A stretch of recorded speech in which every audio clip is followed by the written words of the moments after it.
Hello everybody, and welcome to this evening's stream where we will be bringing you stage 8 of the Team 3R Tour of Sicily. And today we've got a big one. We're going up Mount Etna.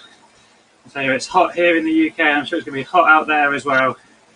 So we've got a 30-kilometre race coming up for you with 1,280 metres of climbing.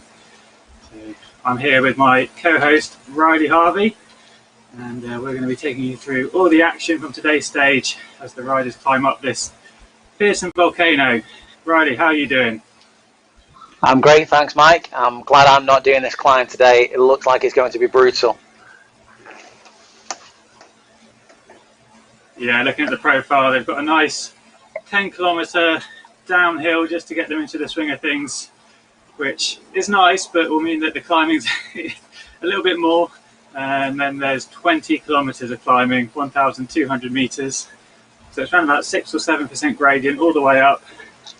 There's no super steep sections, but it will be a long old climb. And yeah, we'll have a look, see who we've got on the start line in a moment. We'll bring you an update on the team standings and the rider standings as well throughout the race. And yeah, I'm looking forward to seeing what happens with these riders today. Anyone that we should be looking out for, Riley? Just looking through the list here. We've got Tim Cook on the start line, who's obviously he's got a history in this race. He's been performing very well. Unless there's going to be some late starters, it's looking like this is one of the races that some of the guys are going to be using as a drop race. So yeah, there's quite a few of the people that have been competing in the rest of the races who aren't in this one. Got Luke Jeffers in there. He's a good rider. Always puts on a good effort, puts on a good show. You're looking at him going up against Tim Cook today, I think. Yeah, so this is a 10-event series. This is stage number 8, but it's actually your best 8 results that count towards the overall leaderboard. So riders are able to scratch 2 of the races, 2 of the stages. But today, you know, could be a good opportunity for someone to bag a hatful of points, being a slightly smaller field. They could get up there, get into the top 15 and really move themselves up the standings. So it's a good opportunity, and we're about 10 seconds from the start of this race. Yeah, so it's for riders ranked below 3.2 watts per kilogram, trying to create competition and in between some of the slightly lower powered riders. And we can see Tim Cook there is fast from the start. He's putting in a 500 watt effort here, trying to stretch out the field a little bit, and that will average out over the time of the race, but that's certainly a good effort coming off the start line there. Yeah, it looks like he's trying to do some damage right from the off there. You can see the course profile. He knows it's flat for the first couple of kilometres, and then there will be a bit of respite as it's downhill, so that might just give him a little bit of a breather before they hit that main climb. Not sure what Tim's like as a climber. Maybe he's just thinking he can get out early, get a little bit of a lead. Might just give him a little bit of a head start on that long climb.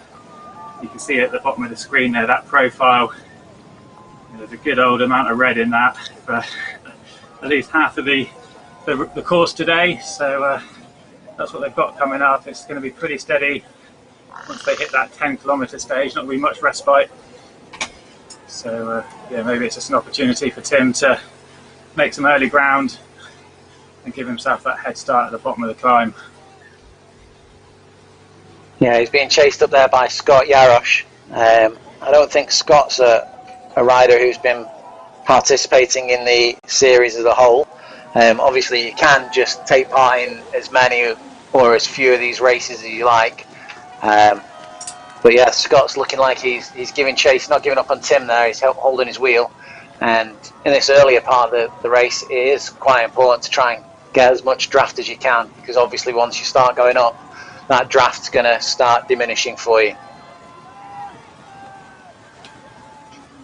Just looking at Evan Oystenson there, one of the other 3R riders. He's currently sitting 4th in the overall leaderboard. So he's got a current total of 47 from his 7 events so far. So that's the total rankings of all of the 7 events added together, and the lower the better. So just as a bit of comparison, Evan's in 4th place with 47 points. Ivo Liebrinks is in 3rd place with 46. Mike Wareham on 44, so it's all pretty close between those guys. But then Tim Cook is on 18, so he's got a massive lead. He's never been outside the top 5, so he's definitely going to be one to watch. But it's going to be, there we go, there's Liebrex currently in 6th place there on the road.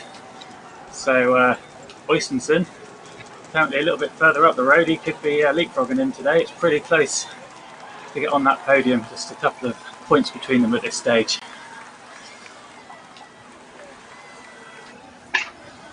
Ivo Liebrex there, pushing out 190 watts. Just kicking it up a little bit there. Doing 41 kilometers per hour on this descent. Corners scrubbing a little bit of speed as they go into the sharper corners, and you have to try and push out there. And some of the viewers may have noticed that ZMS live stream have managed to bring in the profile on the bottom of the screen there on some of the screens, so that you can see how well spaced out the riders are on the screen and what is to come for some of these riders. Not so much of a surprise on this course, because it is just a descent into the valley and then straight up the wall of Mount Etna. But that's a useful feature for a lot of the other rides and races that we cover. So Steve Noble there, he's currently 5th place in the standings. We've got Gary Birch, I noticed, just a couple of places behind Noble on the road, and he's currently in 9th. And Chris Little currently doing quite well. He's in 4th on the road, and he's a couple spots ahead of Gary Little on the overall leaderboard. So an opportunity here for him to gain a little bit more ground on Gary and just to increase that gap. But early days yet.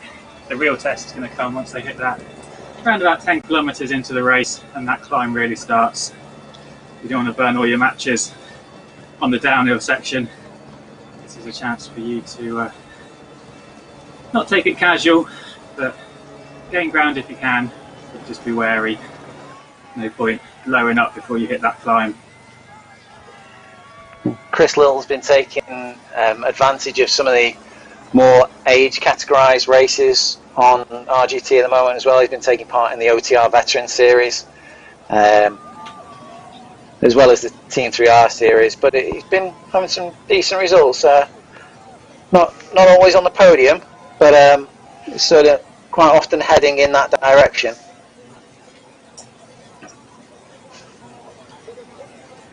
Sounds like he's been pretty steady.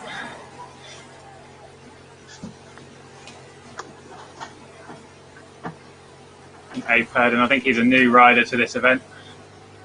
Don't see his name on the overall leaderboard. It's good that this event is attracting new riders each week. Same as Mr. Boniver here.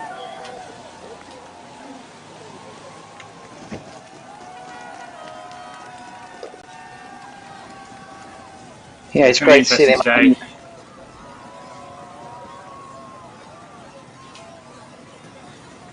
Go on, Riley, what's that? It's great to see. It's great to see a lot of new riders coming onto the platform, and the variety of events is really helping to attract them. You can go for your group rides, ranked races, weight limited races like this one, and there's also quite a few age limited races appearing now as well, or age ranked races, which is great to allow everyone a level of competition that they can achieve. You're not just going up against a stacked field where there's a set number of guys who you know are going to win. You've got that little bit of a competition within the groups. Yeah, so I'm just looking here. We've got Scott Yarosh. This is his first event on the RGT platform. Well, his first ranked event anyway. He's got no race history yet, so we will see how he gets on. He's going to be a little unknown quantity within this group, but we can see that there's 4 of them come back together here on this downhill section.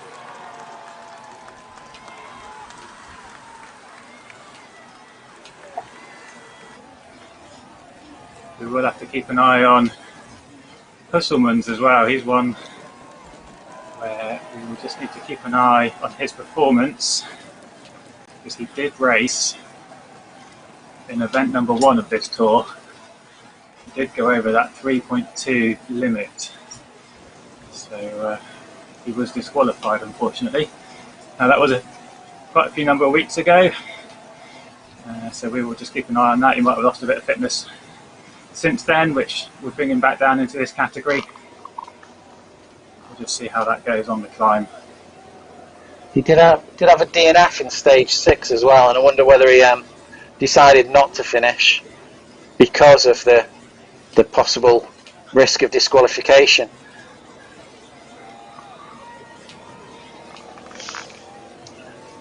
Yeah, it's possible. Don't want to point any fingers at this early stage, so he might have had an incident or something in the real world which has affected his fitness.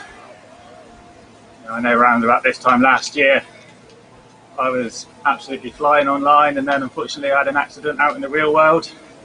A couple of weeks off the bike, a little bit of an injury, and then it set me back. So anything's possible. Oh, definitely, and it's not hard to find a course that suits you. I know I've done it myself, and I ride around the 3.2 watt per kilogram, but on a course that suits me, I can quite often, with standing efforts, beat that, but not generally in the general ride. On most courses, I would be underneath that 3.2, but just on the odd occasion, I can find a course that suits me, suits my sort of power band, and I can get up past the 3.2 and get myself disqualified if I wanted to. Not that I plan on that. Well, today could be that sort of course, couldn't it? You don't have much opportunity once it starts going uphill to sit in and ease off, because that 3.2, that's based on your average across the whole race, and I think today, once they hit that climb, it's going to be a pretty steady effort. It's going to be not much chance for easing off, so you're going to be pretty much threshold the whole way up, I'd have thought, and that's really going to reveal what people's true watts per kilos are. So we'll keep an eye on that as the race develops. As we see here, we've got Chris Little around about 20 seconds behind this front group of 4. I don't think he did that well in the last race that we covered when it was a bit of a climb, did he, Riley? He was off the back of that front group. Yeah. I'm trying to remember now. Maybe he did come back a little bit. He certainly didn't drift all the way back, did he? No, he's a very persistent rider, Chris. I think you've seen that he's dropped off that front group there, but I think you'll find that gap will stay fairly constant for him. He's going to keep on going and putting the effort in, and pushing as hard as he can. I don't think he'll drop too much further back. Yeah, we'll keep an eye on that gap over the course of the climb. And we'll see what happens with this front group of 4, whether that starts to break up once they get onto that climb proper. They are not far off now, I'd say about 1.5 kilometres from the foot of that climb. And that's when we'll really start to see who these best riders are. Hey, hello, Chris, Kate. How you doing? Thanks for... Well, fantastic. Glad you're watching, Kate. Just going back on his past results, Chris had finished 4th in stage 7, and he'd also managed a 5th in stage 6, so he is always up there and thereabouts.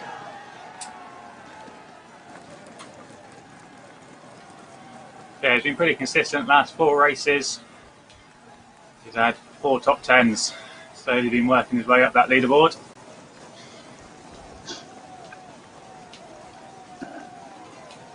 So yeah, if you are watching either on YouTube or on the Facebook stream, then please do drop us a message, show some support for the riders, ask us a question, and we can flash that up on the screen, and we will try and answer it the best we can.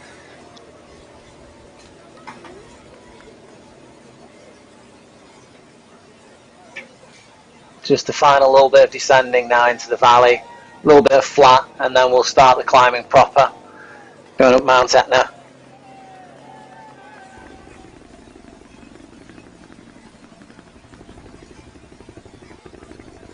Looks like they're getting some speed up just there.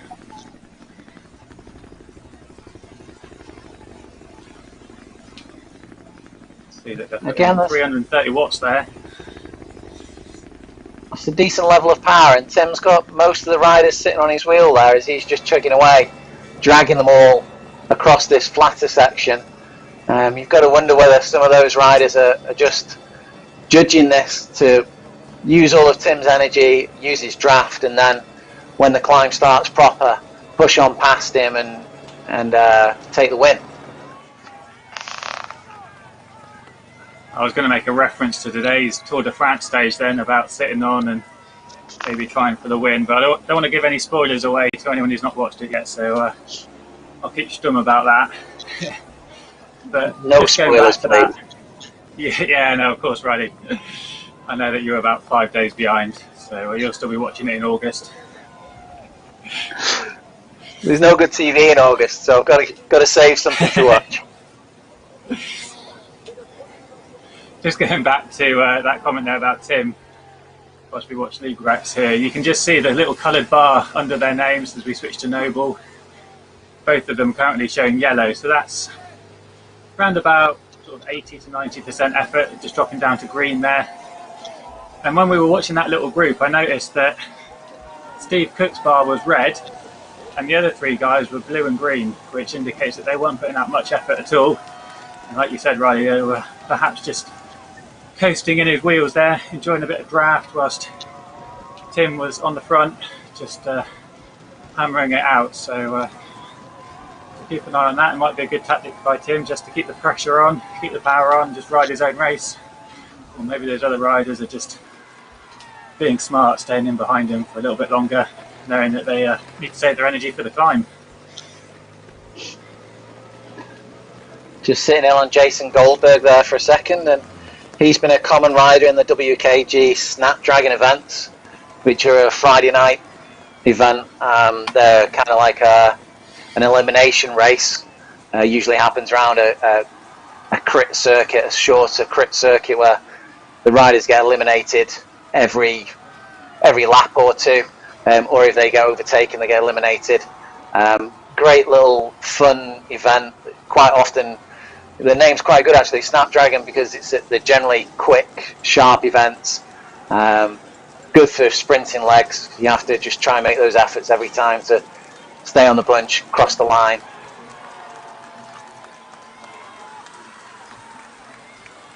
Yeah, they're good fun, those elimination races. Don't think there's any other platform that has something similar.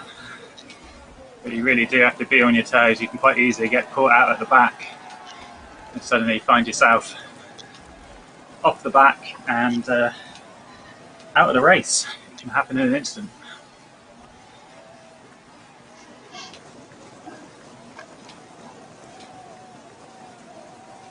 We're just starting at the base of Mount Etna now.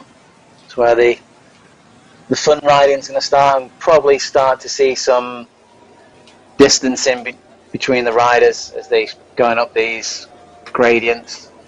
Mount Etna has erupted every 1.7 years. Did you know that, Mike? Possibly not a hill I'd like to climb up. That is not something I knew. I did not realise it was quite so frequent as that. I think if I saw that happening, I'd be turning around and heading back downhill as quick as possible, which, looking at the gradient, would probably be quite quick. Yeah, it won't be too hard to run away from that.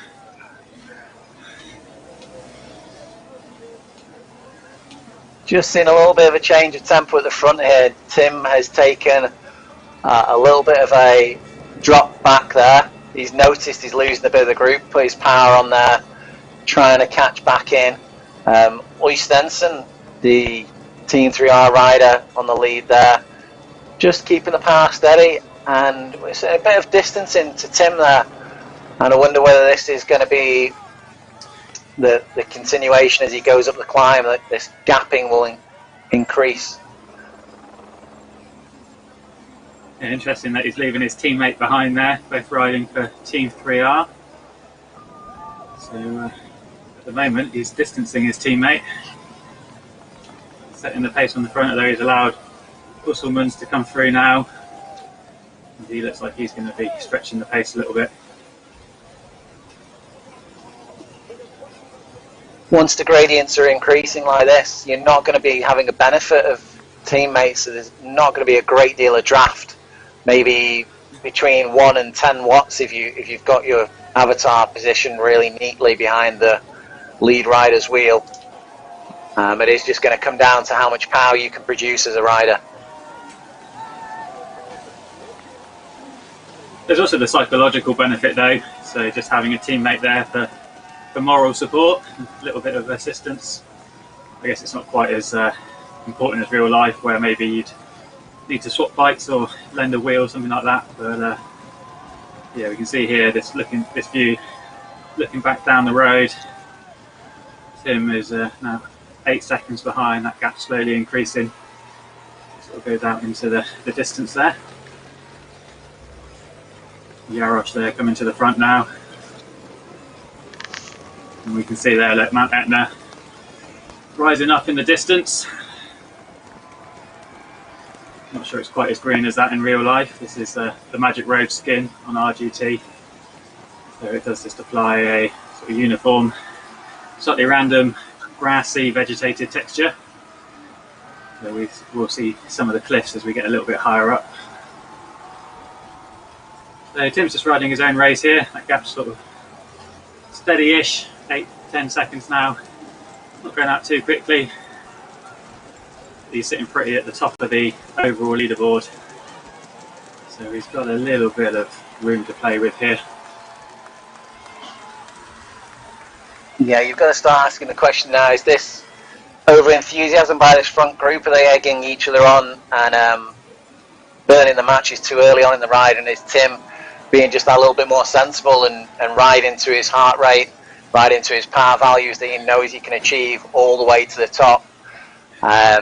He may just start pegging these guys in once the climb starts proper and they start feeling the pain and the lactic starts building. They might find that they've left themselves wanting and Tim just motors back up and past them. Yeah, that's a good point. I think that's something that Chris Little's very good at as well, is just pacing his climb, not getting suckered into a bit of man-o-man action and knowing, you know, a bit of bravado where you try and just hang on to that front group and you're digging a bit deep and you've still got 12-15 kilometres to go. So we could see, like Tim, we could see Chris coming back at these guys a little bit later on, because once you blow up it's very easy just to be completely gone then and find any sort of pace again. You really do need to know your own rhythm, your own tempo.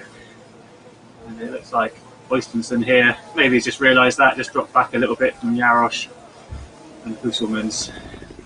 He did have a red bar under his name, he's just eased up a little bit to orange. So maybe just kicking it back a notch. And then he's still got 16 kilometres of the race to go.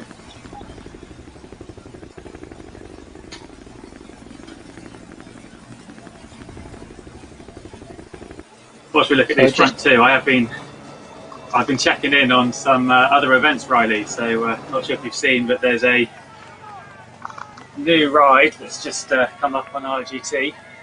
It's a new challenge road where you can ride for the yellow jersey.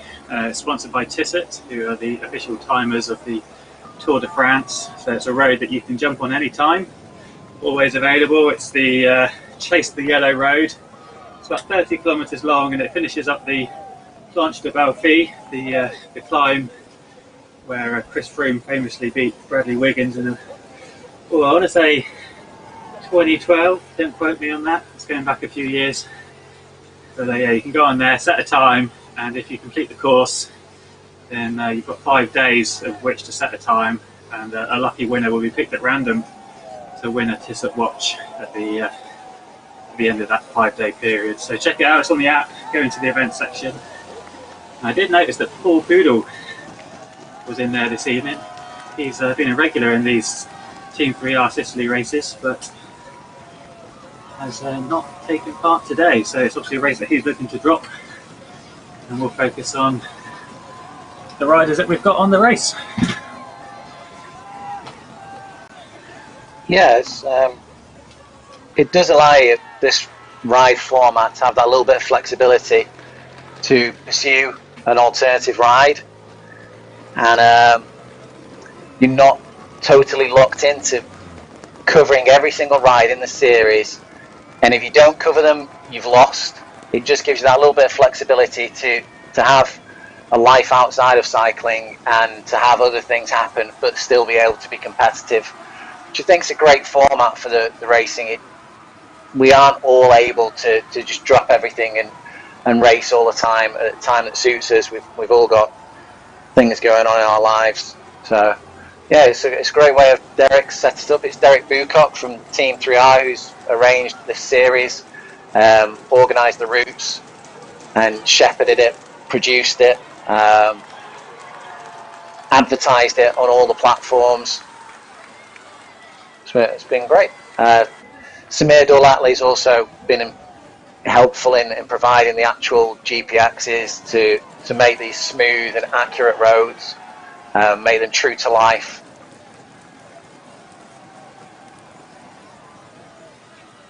Yeah, there's some very good Magic Road makers. Samir's one of them. So we're just going to have a little look at the route profile. We're about halfway through this race now. So let's have a little recap and have a look at what we've got still to come up the road during the second half of this race.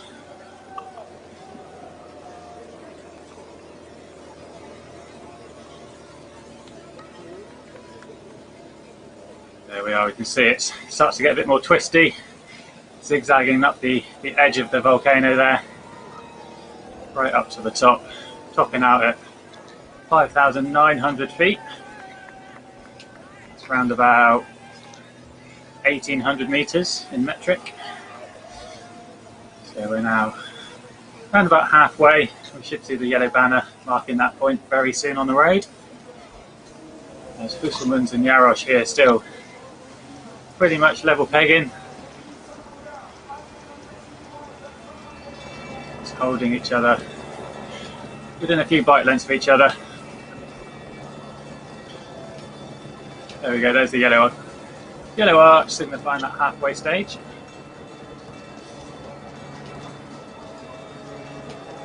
It's taking them around about 24 minutes.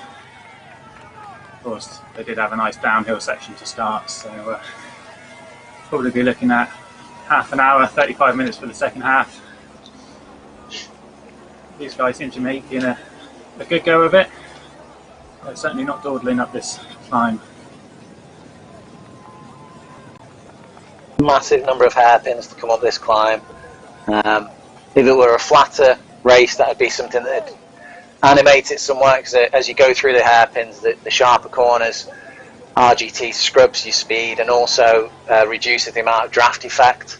But when you're on a gradient like this, your draft effect is already massively reduced and you can't reduce your speed a great deal more. So the hairpins tend not to have as much effect. There is still some effect from them. Can also be a slightly higher gradient as you go through the hairpins, and it's a good point, if you've got it in the legs, it's a good point to just kick on there and break the spirit of the rider that's chasing you. If you can just open up even a 5 meter gap from one of the riders behind you and they can see that you're moving away, it can just be enough for them to think, oh well, I'm not going to catch them, I'll ease up on the effort. Yeah, those hairpins can be sort of one of two ways, can't they? They can either be, like you mentioned, a little bit steeper, kicking up above the average gradient, maybe 10, 11, 12%. Or sometimes, depending on how these roads are made or built in real world, they can just flatten out a little bit, and if you're going along at a steady pace and suddenly the gradient drops, that resistance drops, you can find yourself losing a little bit of speed as it eases off. Depends, of course, what your trainer settings are. So you've got the slope control on the app, and you can change that feedback intensity. If you've got it set at 100%, it will completely mimic what the gradient is on the road. But if you reduce it down to say 25%, then that's only going to give you the resistance of a quarter of what's showing as the gradient. So that also has an impact on how these riders might feel those corners and how their resistance and thus their output responds as well.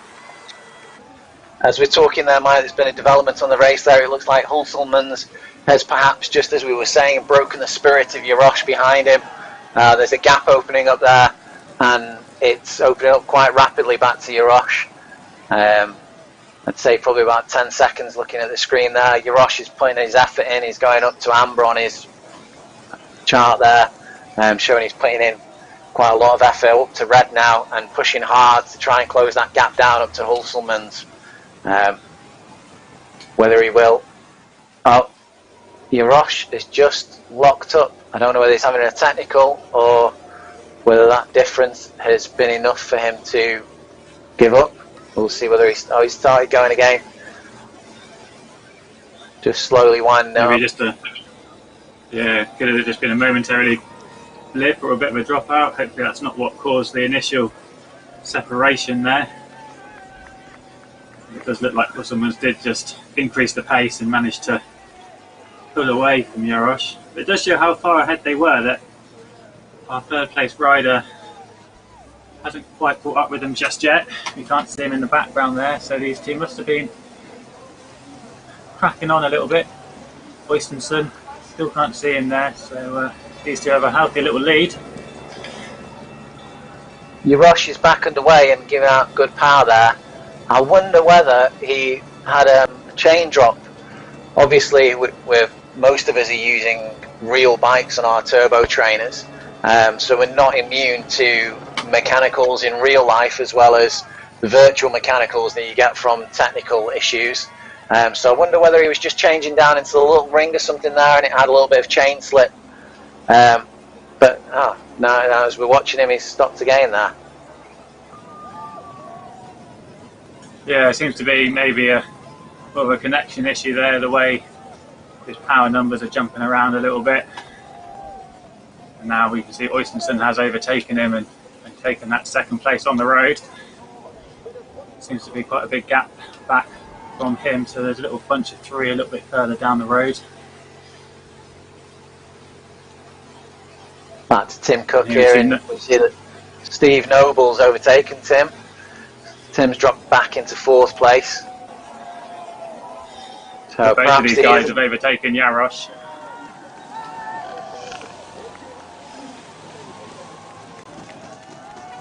Tim perhaps not conserving his energy as we thought earlier. He's just perhaps not a keen fan of the long drawn out climbs.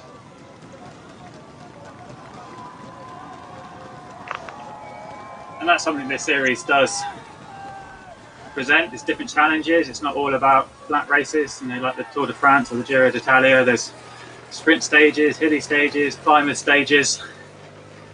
So you need to be good at all of them if you want to win. But there will be some days which suit you better than others, and possibly today is not the day for Tim Cook. But saying that, fourth place. He's got Goldberg here just coming up behind him, even fifth place. That's still a good day by anyone's standards. So let's not write him off just yet. Goldberg is putting in the efforts there. His power's up at yellow. Orange approaching red now. I think you can see Tim as a target in the distance. And knowing how Tim's performed in the rest of the series, Goldberg's probably thinking, if I can get past him, that's a good performance for me. Tim, perhaps he's now considering this as a race that he may scrub and just going to ride it to the end but conserve his energy, looking for future races. Yeah, it looks like this could be a good result for Jason Goldberg, a rider that's done a lot of the Snapdragon events, the eliminations, also some of the Omnium events. So obviously more used to doing some of those shorter, sharper races. So here he is putting in a good effort on this longer, more steady climb, showing that he's capable of that as well. And here's Chris Little. Looks like he's got lead Bretts coming up behind him. here at the moment on the road. Oystenson is in second and Liebrecht's in seventh, means that Oystenson's going to be leapfrogging him in the overall leaderboard, jumping up into second place by the looks of it. So the final leaderboard, we'll have to wait for all 10 results and then see which are the 8 best results for each rider. So it's all still to play for.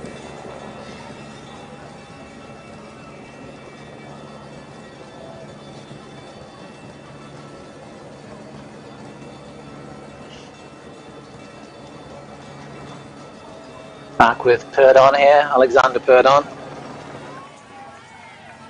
And in a nice consistent effort, 180 watts. Quite a steady heart rate. I see that the speed on these gradients is much lower, only putting out 13.5 kilometers per hour. Eased it up a little bit there to 15 kilometers per hour, but not a very fast pace when you start going up the hills. So this is also a first time ranked event for Alexander Perdon, a bit like Scott Yarosh. So a chance for him to score some ranking points. So the ranking points are only on certain events, and it's all kept track of on the rgtdb.com website. So you start off as a silver rider, and then if you beat other riders you can move up to gold or platinum status, and you can also drop down to bronze status as well if you are getting beaten at silver. So hopefully you find your level, and then that will allow you to enter events which may be only bronze or silver rated and give you a chance to ride against other people at your level, giving you a fun competitive race. So that it's not a case of just falling off the back of the pack every time, because those races would exclude those very fast riders.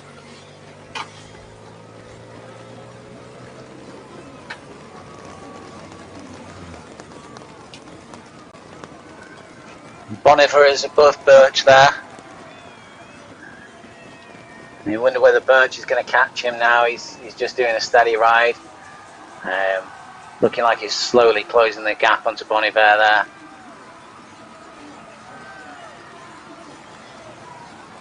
Still a decent ride for Birch. Looking at his past results, he does have a 19th place from week 2.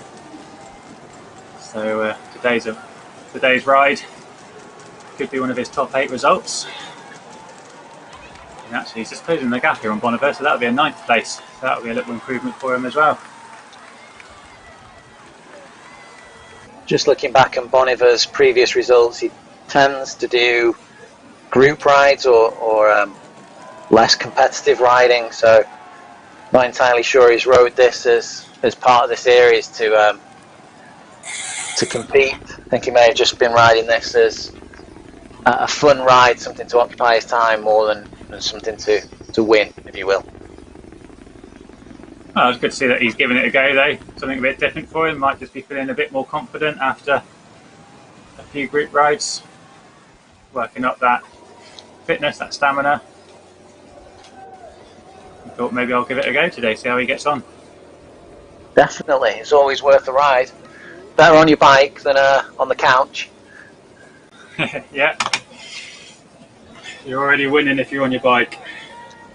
You're beating everyone who's sat on the couch, that's very true. Great shots with Oystenson there. Great shot with Oystenson there, the helicopter shot, just showing how the graphics are created in the drop-offs of the cliffs. Goldberg giving away from there.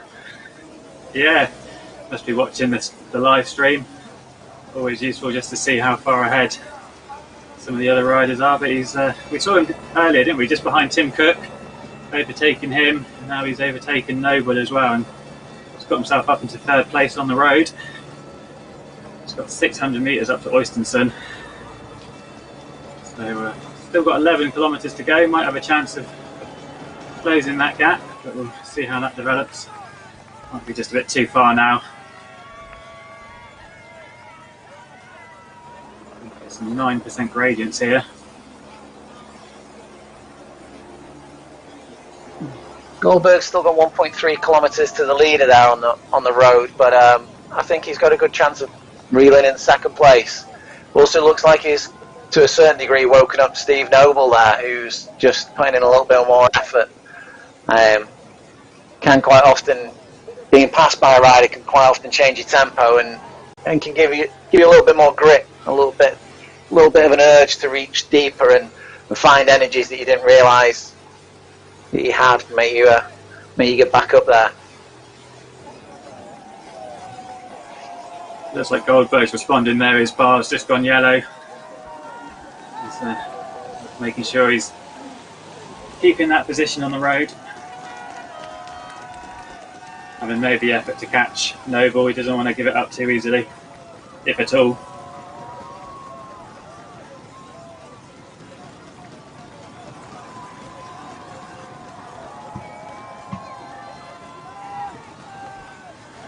Good to hear the crowds out and about this high up the mountain.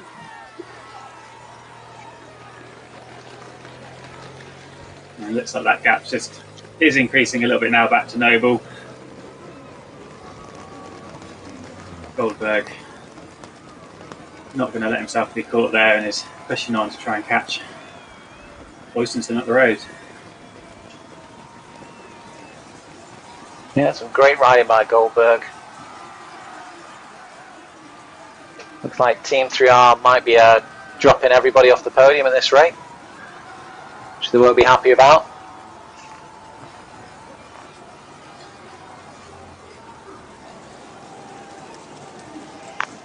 There's a great shot then of the road snaking up.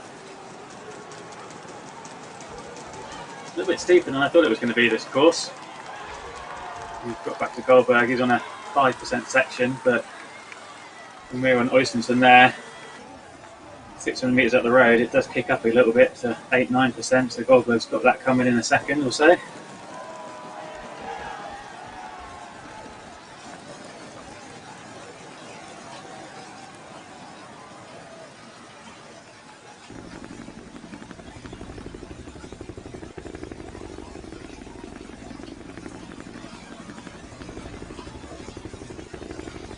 Mount Etna has been used in the Giro d'Italia on a few occasions. Back in 1967 it was used in a 170 kilometre stage. I would have liked to have attacked Mount Etna after riding 170 kilometres.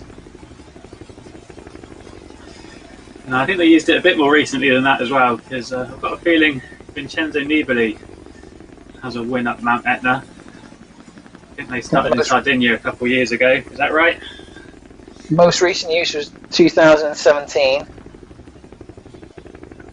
and it was Jan Polanc that won then, but it was also used back in 2011 when Alberto Contador took the stage win, and he also took the Maglia Rosa on the day.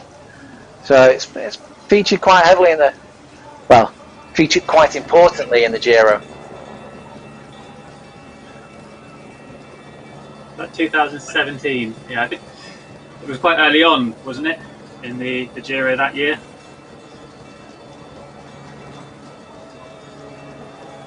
Your memories. If you're reading that. Your memory's better than mine. I don't know, I might have just made that up. We'll go with my it. own little research now.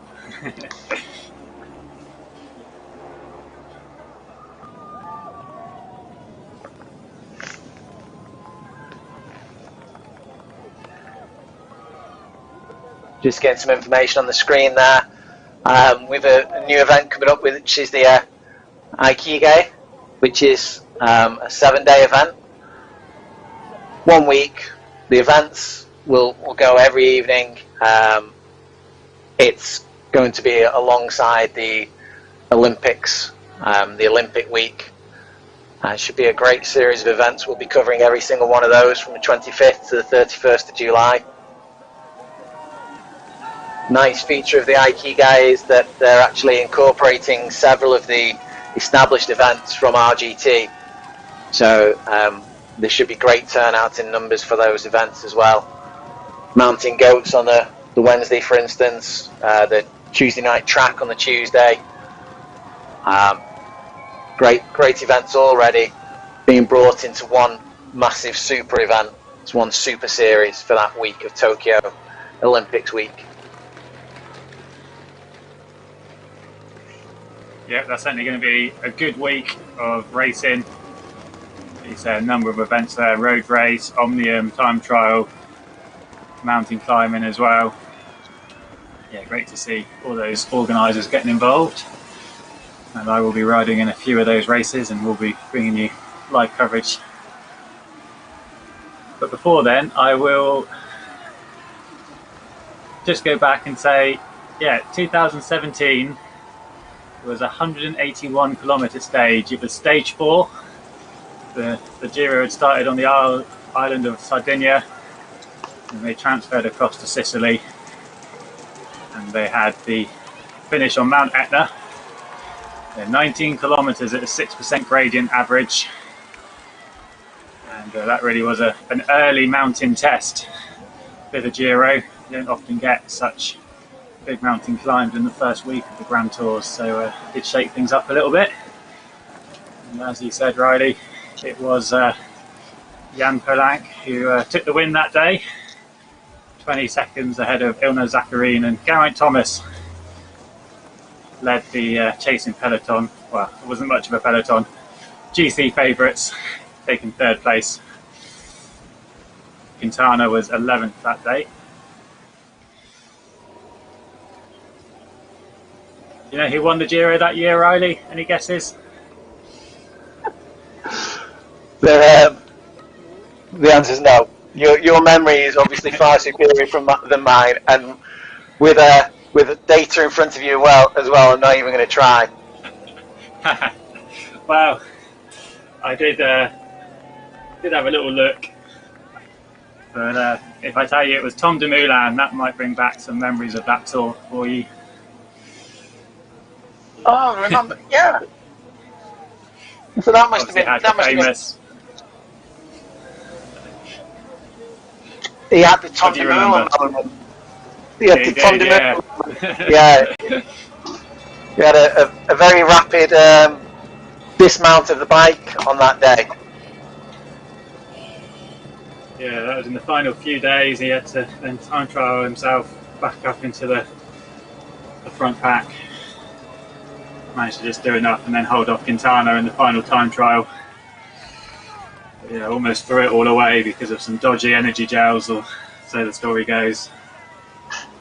Not sure any of these riders have got that issue. Obviously, if you're training indoors, you can at least find a proper toilet, hopefully, within 10 metres or so of your bike. No, Boniver's stopping, maybe.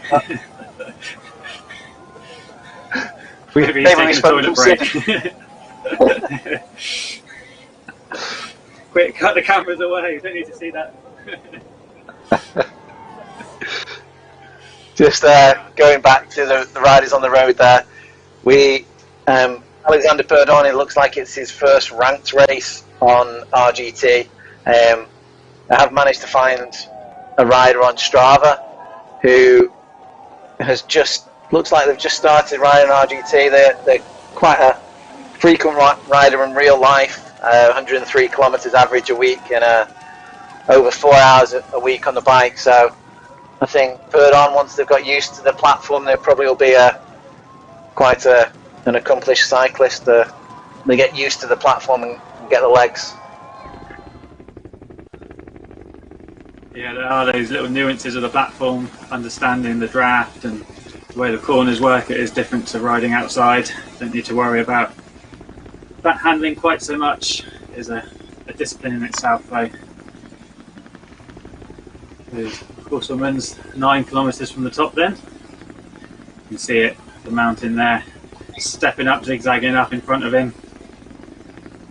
Sometimes it can be a bit demoralising when you just see those cliffs in front of you, stepping up on and on into the distance. I do personally find courses with hairpins much easier to ride. I can set myself a goal of a target to hit the hairpin, and it's achievable. Breaks down into bite-sized pieces. Then when you've got a long straight road in front of you. I find that much more demoralising than the hill climbs, personally. Yeah, it's good mental checklist, isn't it? Some people use lampposts in real life, trees. Oh, just keep going to that next tree, right, onto the next one. And yeah, like you say, hairpins. That's another little good, just mental checklist there. Onto the next one, reset, onto the next one. And I've got quite a few more to go on this climb, so I'm sure they'll be checking them off for a little while yet. Pulselman's just around about 300 watts there, going up the hill. Oystenson 270 watts. They're putting out some decent power going up this climb. I mean, you have to put out decent power to go this climb. Oystenson quite a lower cadence there at 65, 63. Cadence tends to drop as you're going up a climb. Obviously, if you're looking at the pros, they would intend to climb everything. Optimum cadence thought to be around about 90. Obviously, quite often your amateur rider will be lower than that in general and will drop considerably going up climbs. Yeah, Jason Goldberg here down at 55 to 65 RPM. That's quite low, I suggest, but obviously depends on the gearing on his bike. Perhaps you might want to just look at that slope setting I talked about earlier, just drop that down a little bit to make it a little bit easier. More spinning rather than grinding, but different folks have different styles, so maybe that's just what he's used to and what he enjoys. I think quite often riders coming from the mountain bike discipline tend to have a lower cadence when they're climbing, or just a lower cadence in general. It's not as much of a repetitive endurance sport, the mountain biking, so I think you can get away with it more easily. Ideally, the higher cadences for the road bike, I believe, is because of the endurance effect, and it helps to clear lactic and put generally a lower strain on the muscles for longer, more sustained efforts. Yeah, lots of little efforts with the higher cadence rather than slightly longer but more intense efforts with that lower cadence. So Chris Little still sitting comfortably by the looks of it in 6th place here. Doesn't seem to have made too much movement in the GC there. So he's keeping Liebgretz just behind him. They're not too far apart on the road, I don't think. He's not quite able to gain.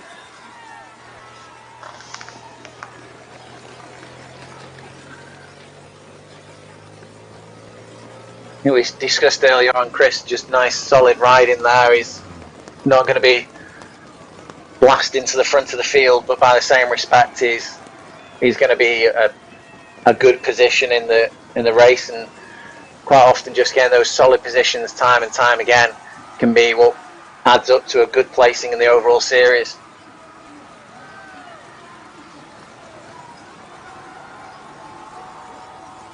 Yep, sometimes consistency is key on these longer series.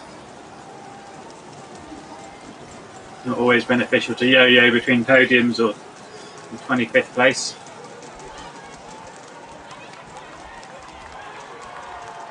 Fairly low heart rate there for Gary Birch, but I know that heart rate is very much an individual thing.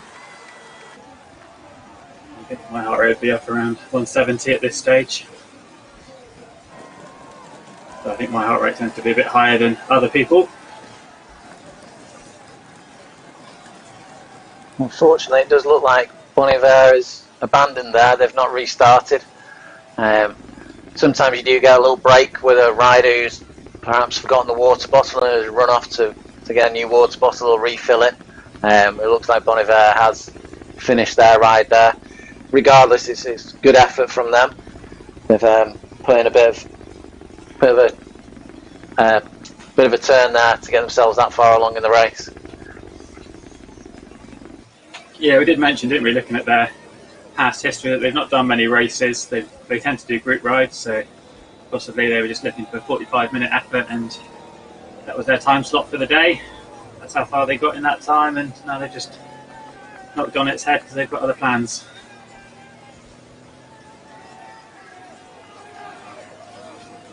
Hulselman's making a more of a difference there at the front. He's gone out 1.98 kilometres from Goldberg, who we're following at the moment. He's got about 1.2 kilometres over Oystensen, who's in second place. He's hitting fairly consistently about 3.5 watts per kilogram or more. Don't know how much Hulselman's weighs, but I have a feeling that he may end up getting disqualified from this race again. That does look like he's going to be on the cusp. We'll have to look at that in the results later. Yeah, we'll keep an eye on that. The only good thing I guess we can say is that hopefully he's not had too much of an impact on the race itself, because he's off the front on his own, so he's not dragging anyone along with him, not putting anyone in the red too much. But it did look like between second and third from Oystensen's back to Goldberg has increased slightly, that gap. It was around about 600, now it's 750 metres. Slowly increasing, but not at any rapid rate. And from Goldberg back to Noble, that was around about 20 metres when we checked in a couple of kilometres ago, and that has now increased to about 120 metres. So you can see the two riders there on the road, or on Noble. You can just see up around that bend there's Goldberg, so he's still just about in sight. And you can just see there on top of the cliff, that was Noble, and Tim Cook's just around the hairpin, out of sight, 200 metres down the road. Not done just yet.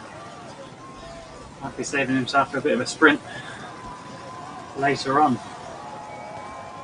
Still putting in a good bit of effort there, Tim Cook. He's going to be, well, we would expect him to stay away from Chris Little at this point.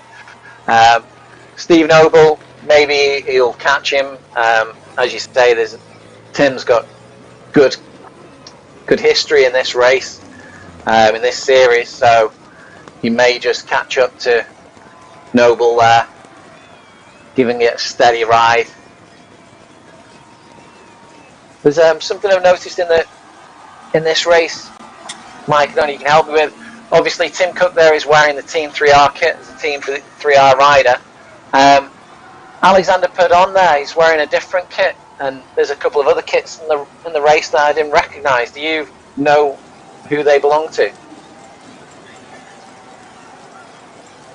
I can't quite remember what kits they were, so I'm not sure if our producer can switch back to Perdon and a couple of the other riders so we can have a look. But yeah, Tim Cook there in the 3R kit, and Oystensen as well up the road, he was also in that 3R kit.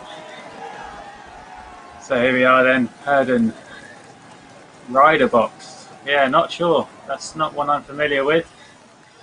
I know there's been a lot of events on RGT, and often those, off the back of those events, extra kits get put back into the game. Could be one of the pro teams that were riding in the Echelon Series or in the BC Cup, which is the British Columbia Cycling Cup. So often, yeah, off the back of those sort of events, new kits are added. There's a lot in game. The rider box, yeah, and you can see there a few extra sponsor names there. Laser, obviously a brand with helmets, etc. Getting right up in the backside of this rider here. Not sure they're going to appreciate that. Almost ready to give them a virtual push. Oh, I do recognise this kit. This is the one you actually racing. Yeah, that's right. This is the Bio Racer kit. I quite like it just because it's a bit funky with the colours, different patterns. Easy to spot when on the road, when you're trying to spot your avatar in the bunch, because I do ride in the third person view. I find that's quite good for keeping an eye on where I am on the road. Makes it easier to spot in the pack and gives me a better field of view to see what's happening with other riders as well. So it's because of the way this is virtual, it allows the camera to be positioned a little bit different. If I was in the real world, of course, I'd be first person view and not able to see around me quite so easily. So it does give you a little bit of a benefit when you're online. Oh, this is the Little 500 kit. So this is a race from America as well, which was covered. A very apt kit then for Chris Little. Yes. I wonder if that's the reason he's chosen it. Yeah, could be. So I think this is a race that's actually sponsored by one of the state universities in America. And of course, there's the 3R kit: ride, race, and race. I think is what the 3Rs are. I know they're sort of a partner club with World Bicycle Relief, which is the worldwide charity that raises money to purchase bicycles for people in disadvantaged areas. So Lachlan Morton, you might have seen he's just done his Alt Tour, riding all of the Tour de France stages. He's just raised around about $500,000 for World Bicycle Relief. So that's a huge sum of money for them. That's a great number. That's thousands of bikes that's going to purchase for them, which they'll be able to send out to people in need and help them cycle to school, cycle to work, and just generally help improve their lives. It's also the charity that RGT supports, isn't it? And they did an event for it a little while back, and it was very interesting to know how much of a difference that you'd think a bike would be, I don't know, kind of a strange thing to be giving away. But when they started drilling down about, like you say, children's ability to get to school and get educated, but then also in districts where cars aren't as frequent, of getting deliveries to people, moving medicines, equipment around, doctors themselves and nurses being able to travel from village to village, and all of a sudden this kind of innocuous mode of transport that we kind of take for granted and as a luxury and a relaxing sport for ourselves is something that's really important to those people and makes a big difference to their lives. Yeah, absolutely. It really does help make the world a more accessible place. If you think if you were walking for an hour, you could maybe do 6 or 7 kilometres, but on a bike you could do 20, 25 kilometres. So it really does make school, work, food much more accessible. So yeah, really great charity to support, and there are a lot of events on RGT which help raise awareness of that. Just quickly nipping back to the jerseys, there were quite a few that I didn't recognise there. It's quite often asked on the Facebook pages about how you get your jersey in game. So it's something that RGT is quite individual about. There's not a lot of platforms out there that will allow you to get your jersey in game, and it's not that easy to do for a lot of the other platforms. RGT can do it. It is limited though. Generally it's for clubs who've got mass participation. If you have a club that's got hundreds or thousands of members that are going to ride on RGT, they may consider putting the jersey in the game for you. The other way, if you've not got as many members or as much participation in the virtual world, is to get yourself into one of the ranked competitions that gets run. So I think as Mike was saying before, the Echelon League, they've got lots of smaller clubs who've got riders that get into that league, and in that manner it gives you a lot of variation in what you can wear in game. You're not stuck with one basic kit. You've got a lot of choices, make your character more individual and more like Chris Little has done with a little 500 top, maybe a bit more personalised.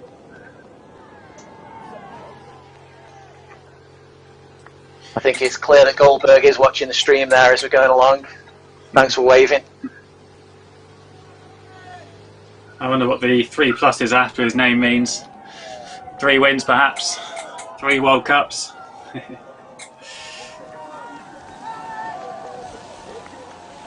We better not distract him here, else he might start getting caught by our 4th place rider.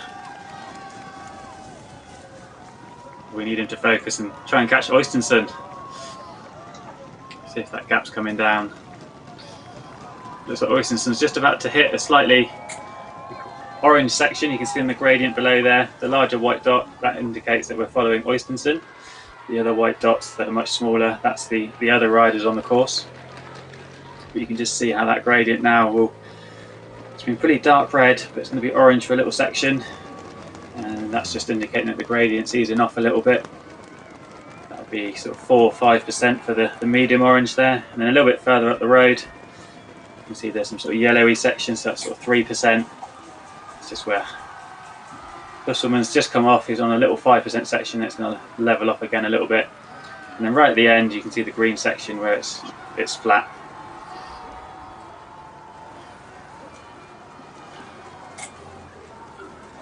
Yeah, Oystenson there just enjoying a little bit of a break from that persistent gradient. When you're riding at 8-9% for so long, dropping down to 4%, it feels flat. Can also be a little bit harder to keep the power down consistently because you are changing gear to try and get that sweet spot again, and then almost as soon as you've got it, as Oystenson's going to find now, you're back into the gradient again, changing gears again, trying to find that rhythm again. Yeah, exactly, it can really knock your rhythm as you jump between those different gradients. But yeah, even 4% can feel like a bit of relief once you've been riding at 8% for a while. But it also means you might just drop off a bit too much, whereas you might be doing 300 watts on the steeper sections.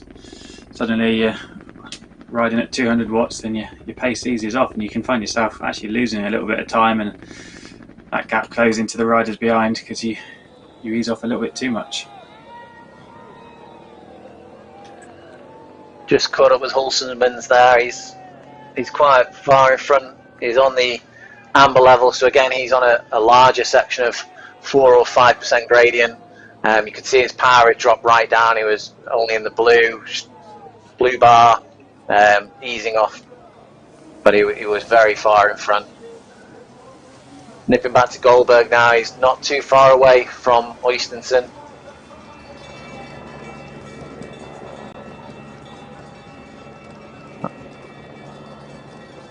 My bad there, it's a 1.8 kilometre gap. I was looking at the map at the back. He's got quite a big distance back to Oystenson there. Yeah, that gap's increased and he's pulled away from Noble a little bit. Although it looks like the gap between Noble and Cook is only 100 metres or so, so it might be an opportunity for Cook to come back and overtake Noble, gain an extra point on the road.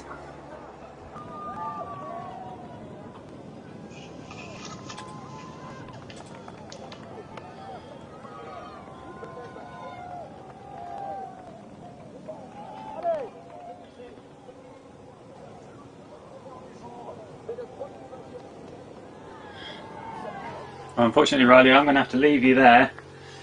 This race I was not quite expecting to last, so yeah, it caught me out a little bit. So yeah, unfortunately I'm going to have to abandon you, and you'll have to fly solo for the final few kilometres. But thanks for tuning in, everyone, Mike. And I will. Yeah, sorry about that. But I will catch you all soon. I'm sure we'll be covering some other races soon. Actually, we'll be covering the Ratio race on Monday again, so look out for that one, 6:30 on Monday.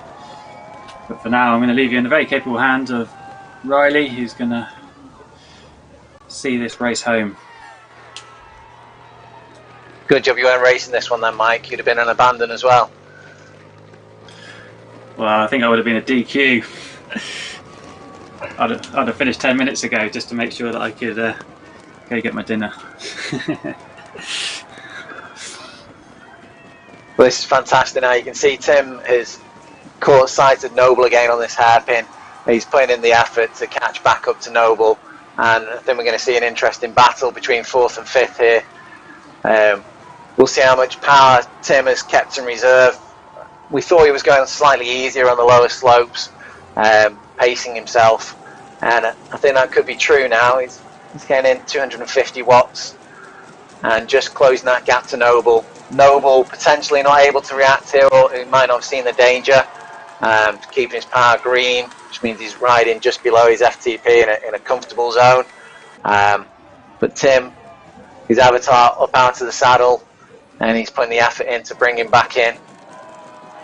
Heart rate's going up to 166.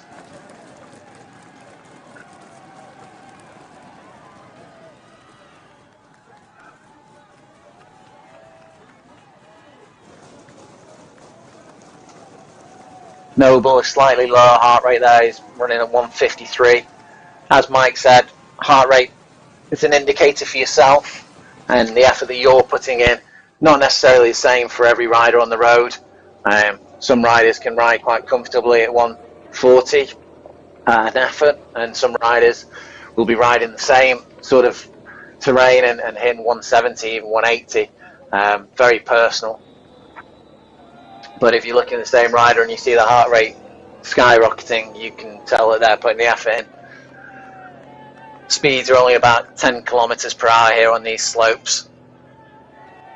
A Noble, slightly higher cadence than some of the other riders we've seen. Selected a more suitable gear perhaps, or maybe just reduced the gradient through the RGT app to allow himself to spin a bit more freely. That slope intensity can be a lifesaver if you've a bike that's built for the lowlands, and would probably use a different gear ratio when you're climbing something like Mount Etna. You can use the built-in slope intensity to virtually increase your gear range. It doesn't change the amount of effort that you have to put in, the amount of watts that you have to put in to climb, but it can just effectively give you those bigger 28 converted into a 32 or up to a 34, for instance, on the rear cassette, just to allow you to spin a bit more freely. Tim there putting in a slight effort, bringing his power up over 300 watts. You can see Noble there. Noble's power has dropped again. I wonder whether Noble's just allowing him to catch here so we can watch him, and they'll take this race all the way to the finish line. It could be that Noble has hit one of those points. He's tried to keep Tim away and just found that he can't. Tim's passed. We'll see if Noble puts in an effort to jump on the wheel and keep the distance there controlled. No, it's looking like Noble can't put in that kind of effort to keep Tim on the leash. Tim's just breaking free there, increasing the gap. Noble's heart rate's dropped even slightly more than it was before when we last looked at him. Wonder whether he's just controlling his losses here. He knows he's not going to be able to beat Tim, and he's just going to ride this home in the position that he's got. Keep fifth. Keep a solid fifth rather than risking fourth. Tim, power-wise, is up in the yellow banding there and gradually increasing his distance over Noble.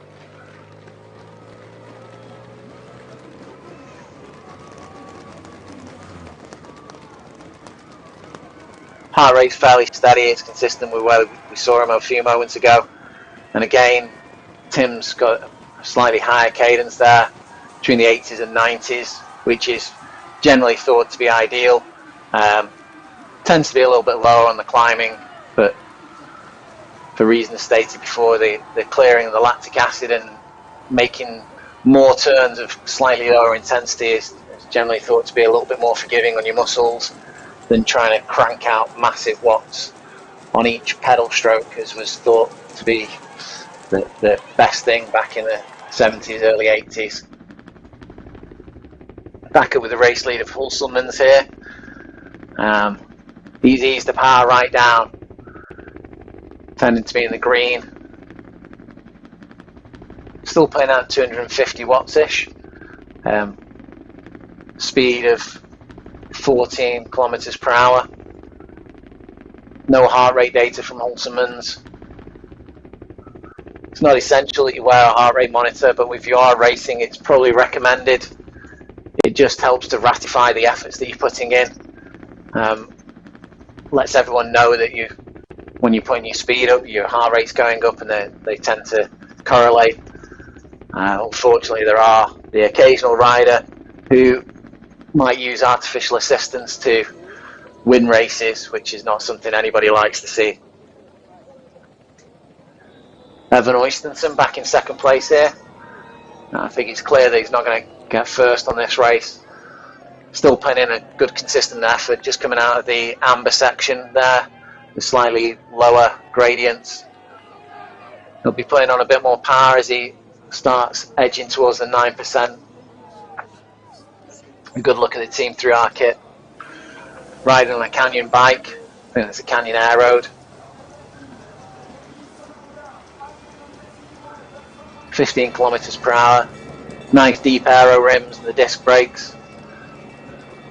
Doesn't really make much difference in the game, but it's nice to look at. Certainly a nice bike to look at in real life. Looking back behind Oystenson there, can't see anybody else on the road. I think he's got a good distance to third place there. I think third place is held by Goldberg at the moment. Goldberg playing out green power there. Ravy kit, the BMC bike. Slightly less deep rims and a little bit more of a traditional design of a bike. Moving on to the disc brakes though, as most of the manufacturers are. Rim brakes only favoured by Ineos in the World Tour I think this year. Goldberg above the threshold of 3.2 watts per kilogram there, he's putting out 3.4, but likely that will average out over the entirety of the race and allow him to get in underneath the 3.2 watt per kilogram cap. Noble now just got back onto the wheel as Tim Cook.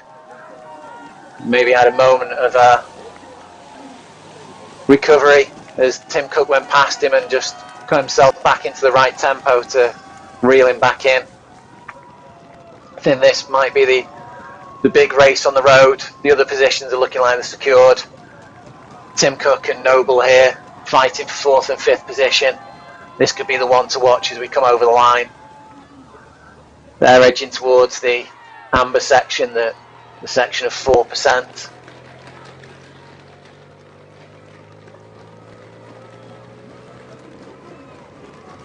Toe to toe, battling it out between them.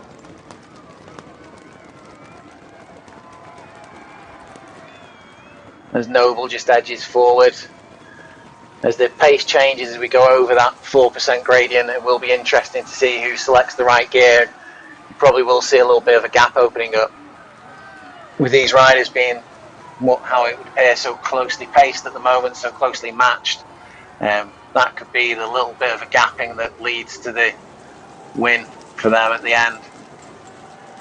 Chris Little still behind them there, 830 metres behind, with a good distance over his nearest competitor, who I think was Librex there. Chris put in a steady effort. See all the riders using Wahoo computers. The computer I use myself in real life. Nice little unit. Can almost read his speed on that gauge.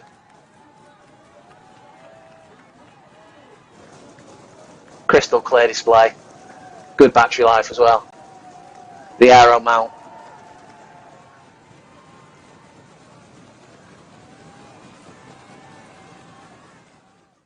Back with Librex now.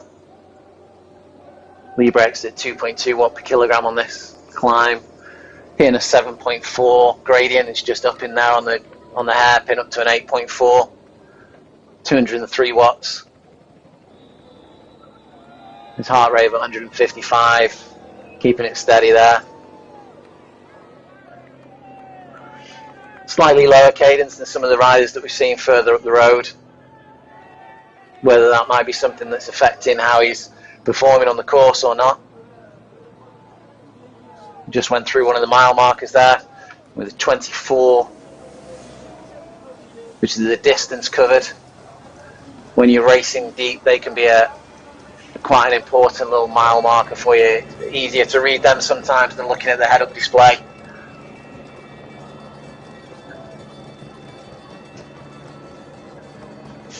That with Purdon there. Purdon still riding strong. He's the last rider on the course. Had some abandons today. And it's great to see that he's still completing the course. He's looking like he's going to go strong to the finish. 2.9 watts per kilogram. For a rider that's not done much on the platform so far, it's a great performance.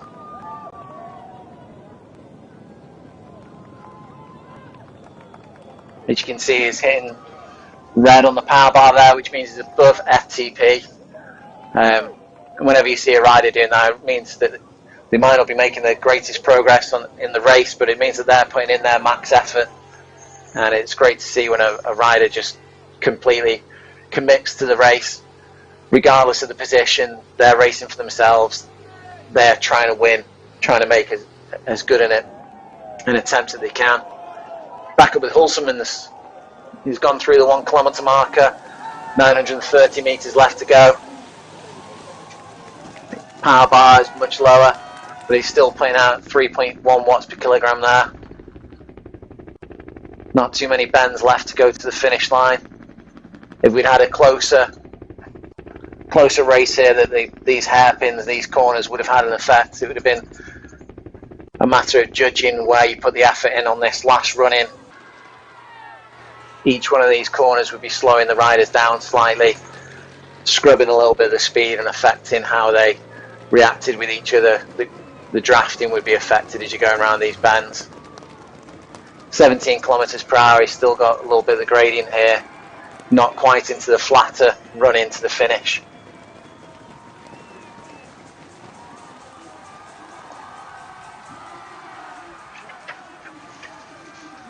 But I think it's Hulsemans is the definite winner of this race. I don't think there's any chance that anyone's going to catch him at this rate.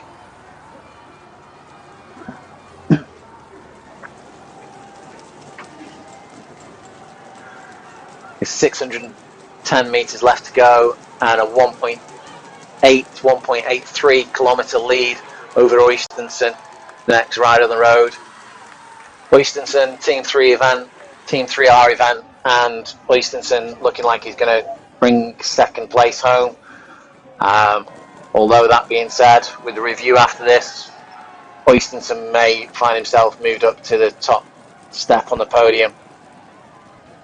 Hulsemans consistently pushing out over 4 watts per kilogram when the camera switched to him. So Oystensen may have just put in the ride to win this.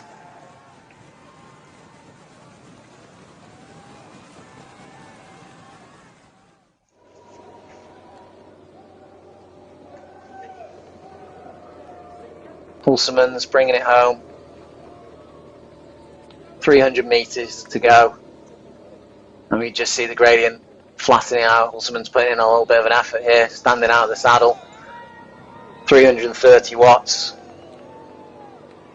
Has just changed gear there to anticipate the reduction in the gradient.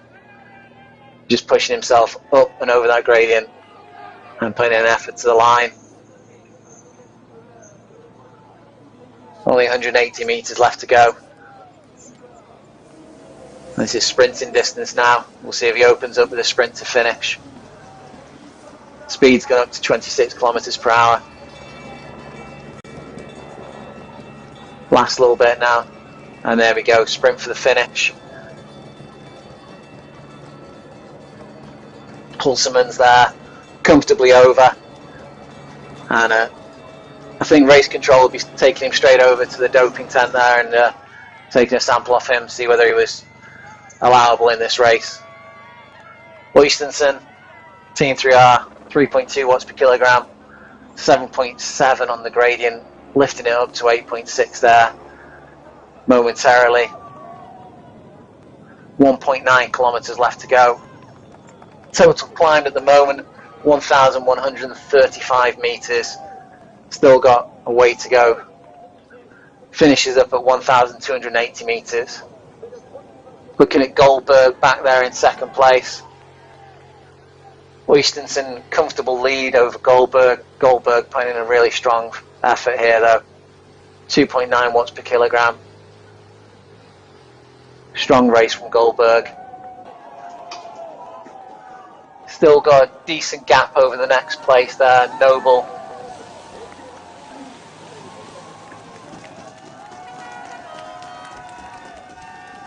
Noble and Tim Cook looking like they're still in somewhat of a battle.